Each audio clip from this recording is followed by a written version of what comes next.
Hello everyone, welcome.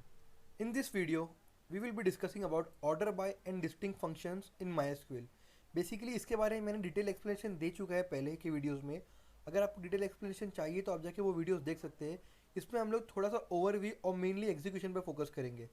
तो video को start करने से पहले आई वुड रिकमेंड कि अगर आपको वीडियो अच्छा लगे, कॉन्सेप्ट समझ में आए तो उसको लाइक करें, शेयर करें और कॉमेंट करना और चैनल को सब्सक्राइब करें। स्टार्ट करते हैं वीडियो के साथ। ओके, तो सबसे पहले ऑर्डर बाय फंक्शन।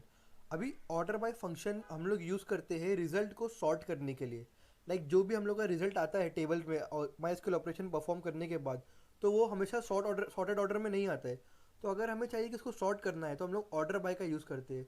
सॉर्टिंग दो तरीके से हो सकती है, असेंडिंग सॉर्टिंग या डिसेंडिंग ऑर्डर पे सॉर्टिंग हो सकती है। अभी order by default ascending order में ही सॉर्ट करता है। लेकिन अगर आपको चाहिए कि आपको डिसेंडिंग ऑर्डर में सॉर्ट करना है किसी भी डेटा को, रिजल्ट को, तो आप DESC कीवर्ड यूज़ कर सकते हैं, ये वाला। और उसके बाद वो रिजल्ट डिसेंडिंग ऑर्डर में सॉर्ट होकर आउटपुट में आ जाएगा। अब बेसिकली हम लोग दोनों का सिंटैक्स देखते हैं, असेंडिंग ऑर्डर का और डिसेंडिंग ऑर्डर का। तो अगर हम लोग को सॉर्ट करना है रिजल्ट को असेंडिंग ऑर्डर में, तो ये सिंटैक्स है उसका, सिलेक्ट कॉलम नेम। अभी यहाँ पर कितने भी कॉलम आप लिख सकते हैं, 1 2 3 जितने भी आपको चाहिए। तो आपको अगर सारे डेटा चाहिए तो आप यहाँ पे एस्ट्री डाल सकते हैं। फ्रॉम टेबल नेम, जिस भी टेबल से आपको डेटा एक्सट्रैक्ट करना है। ऑर्डर बाय, ये दोनों कांस्टेंट रहेगा, ये दोनों ये कीवर्ड कांस्टेंट रहेगा, ये कीवर्ड कांस्टेंट रहेगा। और यहाँ पे कॉलम नेम डिफर होगा। किस कॉलम के बेस पर आपको ऑर्डर मतलब सॉर्टिंग करना है। अगर सपोज आपका एक टेबल है जिसके अंदर कॉलम्स है आईडी, एज, सैलरी, तो आपको आईडी के बेस पर सॉर्ट करना है, एज के बेस पर सॉर्ट करना है, सैलरी के बेस पर सॉर्ट करना है, या इन सभी के बेस पर सॉर्ट करना है। सेकेंड सिंटैक्स है डिसेंडिंग ऑर्डर में, डिसेंडिंग ऑर्डर का। तो ये बिल्कुल असेंडिंग ऑर्डर के जैसा ही है। Select column 1 column 2 from table name order by, यहाँ पर DESC आएगा, मैंने यहाँ पर लिखा नहीं है।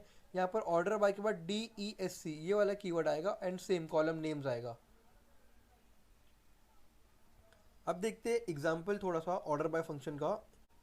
सपोज हमारे पास एक टेबल है स्टूडेंट डिटेल्स, और हमें चाहिए कि स्टूडेंट आईडी को हम लोग सॉर्ट करें स्टूडेंट आईडी के बेस पर ही। तो हम लोग कैसे लिखेंगे, select student ID from student details order by student ID. तो स्टूडेंट आईडी, जितने भी स्टूडेंट आईडी है इस टेबल के अंदर, वो सारे आउटपुट में आ जाएगी और सॉर्ट हो जाएगी स्टूडेंट आईडी के बेस पर।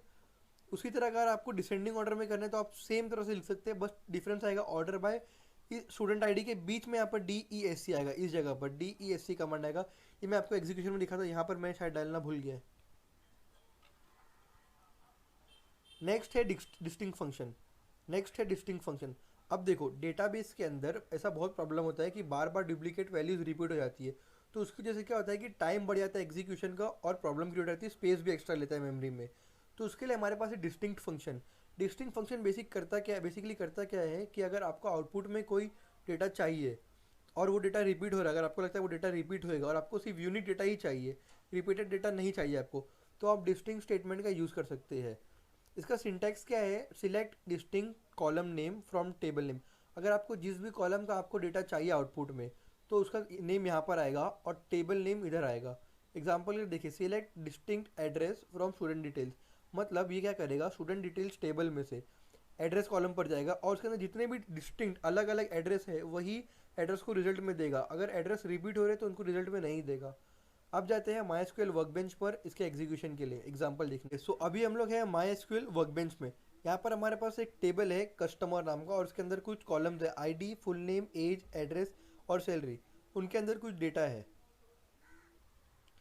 अब यहाँ पर डेटा जो है वो सॉर्टेड ऑर्डर में नहीं है। तो अभी हम लोग क्या करते हैं, हमारे पास दो एग्जाम्पल लेंगे हम लोग ऑर्डर बाय का, एक असेंडिंग का एंड एक डिसेंडिंग का, और उसको एग्जीक्यूट करके देखते हैं। तो पहला क्वेश्चन क्या है, write a query to fetch all the data of customers in increasing order of the ID. मतलब ये सारे डेटा चाहिए आउटपुट में, लेकिन कैसा चाहिए, आईडी जो है ना वो सॉर्टेड ऑर्डर में हो। मतलब जैसे 8 11 15 24 3 50 60, ये अनसॉर्टेड ऑर्डर है। 3 ऊपर आना चाहिए, फिर 6 8 ऐसा आना चाहिए।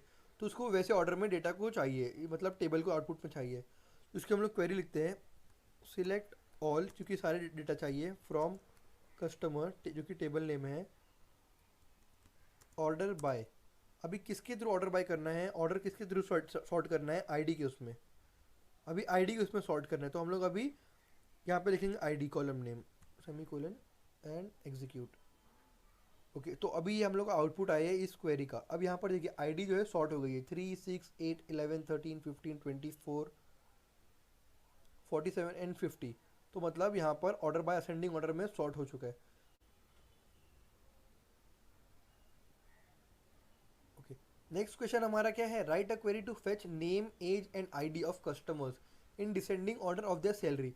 मतलब कस्टमर का आईडी चाहिए, नेम चाहिए और एज चाहिए, सैलरी के डिसेंडिंग ऑर्डर है। मतलब 50,000 पहले आना चाहिए, फिर 44, फिर 30, फिर 28, ऐसे डिसेंडिंग ऑर्डर में आना चाहिए। तो इसकी हम लोग क्वेरी लिखते हैं, select ID comma age comma full name comma age from customer order by, किस कॉलम पे करना है, सैलरी पे, D E S C, descending order में करना है तो डी ई एस सी। अभी देखिए ध्यान देना कि जो डी ई एस सी या फिर असेंडिंग या डिसेंडिंग जो भी कीवर्ड है वो हम लोग सेमी कोलन से पहले मतलब लास्ट में लिखते हैं कॉलम नेम के बाद। मैंने शायद मिस्टेकनली यहाँ पे आपको बता दिया कि यहाँ पर लिखना होता है, लेकिन यहाँ पर लिखना है। एग्जीक्यूट करके देखते हैं इसको। ओके, तो सैलरी के बेस पर यहाँ पर जो जो भी है वो आउटपुट में आ गया है हमें। ओके, तो जो आउटपुट है हमें वो सैलरी के बेस पर आ गया डिसेंडिंग ऑर्डर में। अब देखते हैं हम लोग डिस्टिंक्ट का एक एग्जांपल। तो बेसिकली क्वेश्चन क्या है, write a query to find distinct names of customers. अभी देखिए इस टेबल में मैंने जानबूझकर दो नाम रिपीट किया है, जैसे कि अनस खान है ना, यहाँ पर मैंने इसको दो बार रिपीट किया है। तो अभी यहाँ पर ये डुप्लीकेट हो गया, लेकिन हम लोग को आउटपुट में क्या डिस्टिंक्ट चाहिए, मतलब अनस खान रिपीट नहीं होना चाहिए।